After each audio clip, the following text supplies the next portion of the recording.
Bitcoin and Ethereum are always compared, like they're rivals in a race. But they're not competing.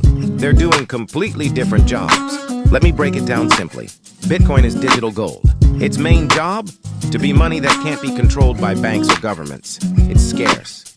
Only 21 million will ever exist, and built to last. If everything crashes, Bitcoin is designed to survive. That's why people call it digital gold. It stores value, like cash under the mattress, but digital. Ethereum is different.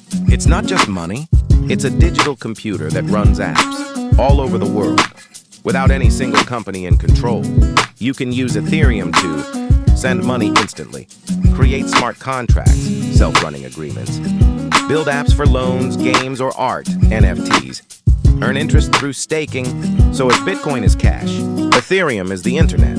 Here's an example. Imagine you lend someone $1,000. With a normal bank, you need paperwork, fees, and trust.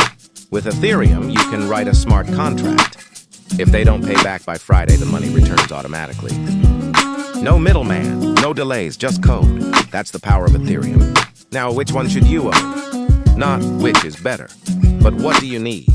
If you want something stable, long-term, and proven, go with Bitcoin. If you believe in decentralized apps, innovation, and programmable money, Ethereum has more potential.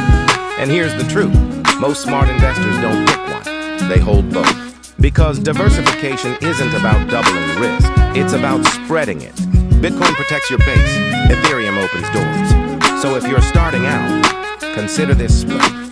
70% Bitcoin, 30% Ethereum. It gives you stability and exposure to growth without gambling. Bottom line, Bitcoin is money, Ethereum is technology. And in the world of crypto, you might need both. Subscribe to No Hype Crypto, because next time, I'll show you how to track your portfolio without losing your mind.